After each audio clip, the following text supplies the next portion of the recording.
сайн байцгаана уу? Номын ертөнц клубын ахлагч Тэмэргэн байна. За энэхүү байгаль экологийн тухай 50 номны маань подкастэнд Номын ертөнц клубын гишүүн Манал амьдралын мөчлөг номоор оролцох гэж байна.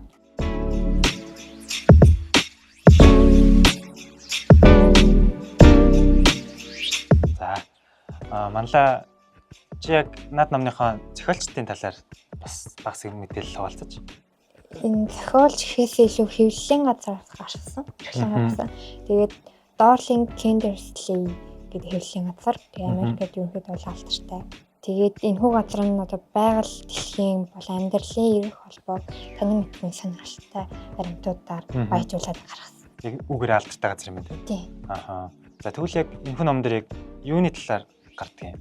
Олон баримт жишээ онол байдаг. Тэгээд одоо нэгийг дурдвал далайн яст нэлгийн амьдралын замнал тэгээд эсвэл галтуулын жижигхэн дэлбэрэлтээс шинэ арал үүсдэг одоо жижигхэн баримт тэгээд туршилтуудыг нэгтгэх санал юм.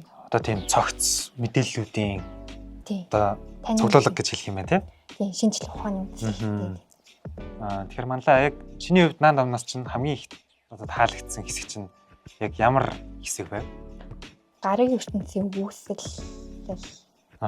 сэдвийн аягүй таалагдсан. Энэ дээр яг юуны тухай гардаг юм бэ? Одоо гаригуудын үүсэл тэгээ салхирын бороо одоо орон судлаач гэх нүүдлээ.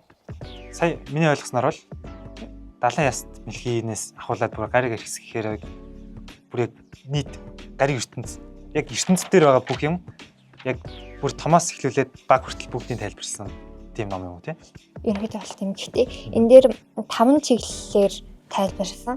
Одоо урамл, мөөгөнцрийн амьдрал, эсийн хүн төлөвлөлт ба хүний одоо бие физиологийн тухай. Тэгээд ус агаар нүүрс хүчийн эргэлт шавжнаас ахуулаад хөхтэй амьтдын тухай баримт онолуудыг гүнзгий нэг дор батаасан. Тэгээд тайлбарлаад шинжлэх ухааны үндэслэлтэйгээр тайлбарсан. Тэгэхээр ер нь бол бүх талын мэдлэг авах сонирхолтойгоо хүмүүс бас уншвал зүгээр юм байна тийм. Чиний хувьд энэ номыг хэдээс хэдэн насны хүүхдүүд ч юм уу эсвэл насанд хүрсэн хүмүүс ч юм уу уншвал зүгээр. За тэгээд яагаад тэгж бодож байгаа тайлбарлаад байж. Энэ нь бол миний бодлоор бол дунд ангийн хүүхдүүд уншвал сонирхолтой байна. Одоо энэ ном дээр гарч байгаа зүйлсүүд нь одоо 6-аас 12 дугаар ангийн хүүхдүүдийн биологийн ном дээр үүдэг сэдвүүтэй адилхан. Энэ бол агуулгын хам болгоод нэг бүрэлдэхүүн болгоод тавьсан. Тийм болохоор энэ бол ерөнхий боловсролын 6 дунд ангийн хүүхдүүд, дунд ахлах ангийн хүүхдүүд төвчлөлтэй. Гэхдээ бас нэг бага ангийн хүүхдүүд бол зургийг хараад бараг ойлгочоор зураглал ихтэй байна ер нь тийм. Тэр нь яг ер нь бол нэлийн давуу тал юм тийм. Тийм давуу тал нь. Тэгэхээр ер нь бол яг бүр жоохон хүүхдүүдээс ахуулаад ер нь бол насанд хүрсэн хүмүүс ч уншихад ер нь бол шинэ мэдлэг авахар шүртэмжтэй ном гэж ойлголоо.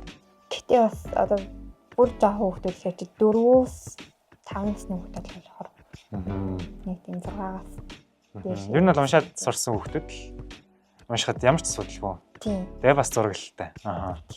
За тэгэхээр яг чиний хувьд сая зураг нь маш тийм давуу тал болж чаддаг гэсэн тийм. Зураг нь яг яагаад тийм давуу тал болгож байгаа юм? Одоо зарим хүүхдүүд ингээд уншаасаа илүү ингээ хараад шууд ойлготой шүү дээ. Зарим хүүхдүүд тийм байдаг шүү дээ.